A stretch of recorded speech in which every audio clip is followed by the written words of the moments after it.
वो पता नहीं कब समझेंगे कि बंद कमरों में फैसलों का ज़माना गुजर चुका है। पाकिस्तान के लोग फैसले अपने सामने होते हुए देखना चाहते हैं, मेरिट्स के ऊपर होते हुए देखना चाहते हैं। कल जिस बहिमाना तरीके से इमरान खान को डी-सीट किया गया, नाअहल करार दिया गया, एक भोंडी कोशिश की गई कि उन्हें नवाज शरीफ के बराबर लाके खड़ा किया जाए, उसके ऊपर पाकिस्तान के अवाम के रिएक्शन की, पाकिस्तान के अवाम के रद्द-ए-अमल की एक झलक आपने कल देखी। और अभी पार्टी की कोई अपील नहीं थी, इमरान खान की कोई अपील नहीं थी, और पूरे मुल्क में अल्हम्दुलिल्लाह लोग निकले। सबसे पहले कोयटा का शहर बंद हुआ, जो समझा जा रहा था कि जी वो पाकिस्तान की मेन स्ट्रीम पॉलिटिक्स में बलूचिस्तान का हिस्सा नहीं होता। कल सबसे पहले कोयटा बंद हुआ, उसके बाद गिलगित बल्तिस्तान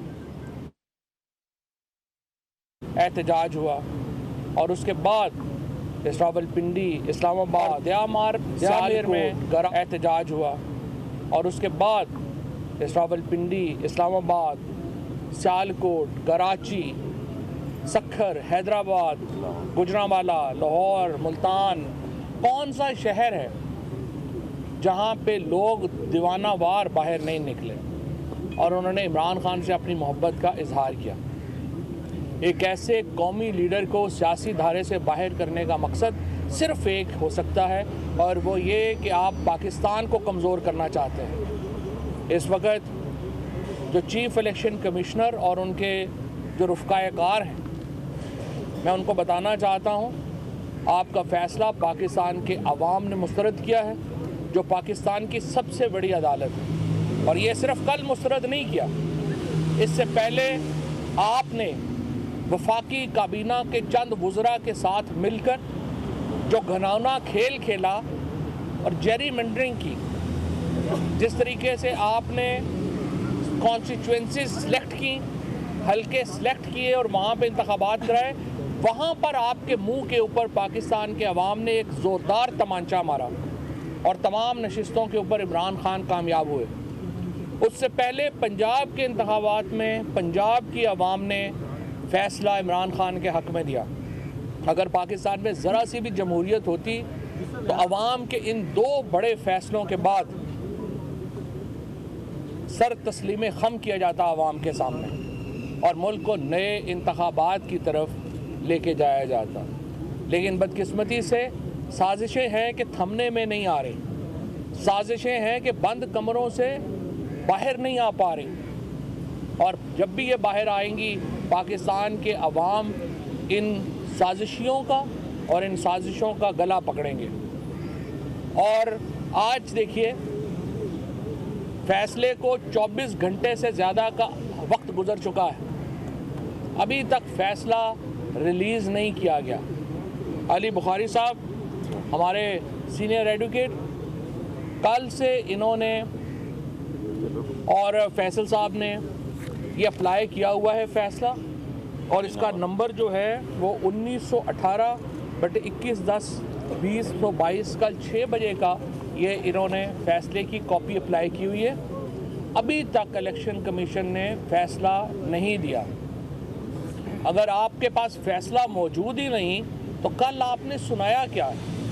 अगर आपके मेंबरान के दस्तखत ही नहीं तो जो जजमेंट का कानून है वो बड़ा वाज़ेह है कि अगर आपके मेंबरान के दस्तखत नहीं हैं तो जजमेंट नहीं है। और पिछली दफ़ा भी फॉरेन फंडिंग केस में भी इलेक्शन कमिश्नर ने यही किया, फ़ैसला जारी किया गया, वेबसाइट के ऊपर फ़ैसला और था और बाद में उसमें इजाफ़ा कर दिया गया। इस फ़ैसले में भी अब रद्दो बदल और तहरीफ की जा रही है, इस फ़ैसले में भी तब्दीलियाँ की जा रही हैं, और हुकूमत की जो कल मर्ज़ी की चीज़ें इसमें शामिल नहीं हुई हैं वो शामिल की जा रही हैं। इससे ज़्यादा बददियानती किसी इदारे की जिसके पास इंटरेस्टमेंट हो जजमेंट की क्या हो सकती है।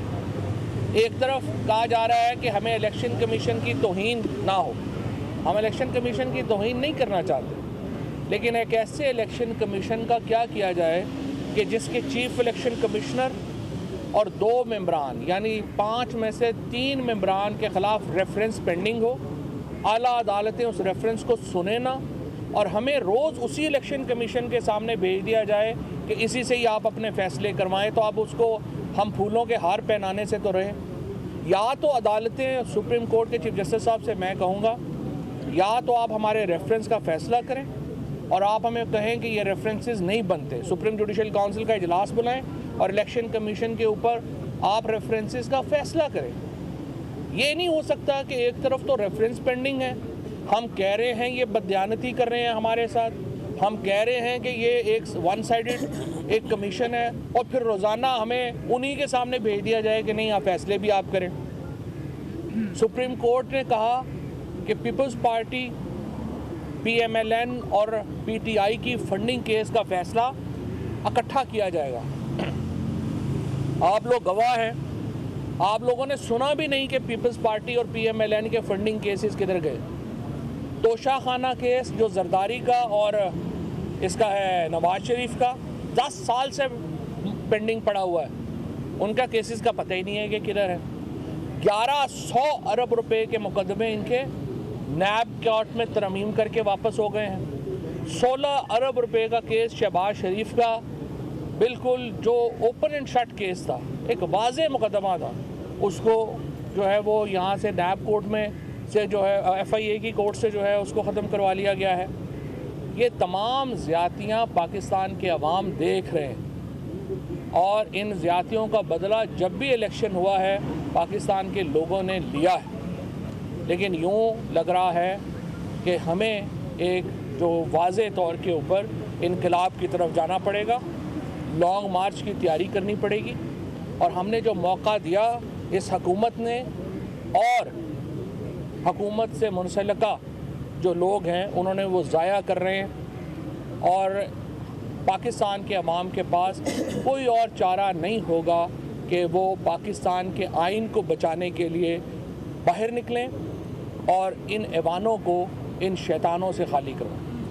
वाजह साहब ये बताएं आपको ये तमाम माहौल एक जिस तरफ जा रहा है, वाज़ेह तौर पर टकराव की सियासत आ रही है, तो ब्लड शेड आपको नज़र आ रहा है। दूसरा ये कि क्या इमरान खान के खिलाफ ये तमाम जो एक मूवमेंट चल रही है, क्या आप समझते हैं कि उनको पूरी तौर पर आम इंतखाबात आने वाले जितने भी हैं उनसे आउट किया जाना चाहते होगा? मकसद ये है कि पाकिस्तान की जो यकजहती को आप कैसे नुकसान पहुँचा सकते हैं कि वो लीडर जिसकी आवाज़ के ऊपर कोयटा से ले कर काशगर तक और जिसकी आवाज़ के ऊपर कराची से लेके लाहौर तक लोग जो हैं वो अपनी आवाज़ उसके साथ मिलाते हैं, आप अगर उसको सियासत से बाहर करते हैं तो आप किसको कमज़ोर कर रहे हैं? आप पाकिस्तान को कमज़ोर कर रहे हैं। तो माइनस इमरान खान का जो एक ड्रीम है, जो एक ख्वाब है, जो बहुत छोटे लोग ये ख्वाब देख रहे हैं, उनका ये ख्वाब बहुत बड़ा है, ये पूरा नहीं होगा। अच्छा, फासिल बताइएगा कि कल सोशल मीडिया पे खबरें आ रही थी कि खान साहब की बड़ी से मुलाकात हुई है, उसके बाद जो है उन्होंने अपना इंतजाम भी रिकॉर्ड करवाया और एहतजाज की कॉल वापस ली।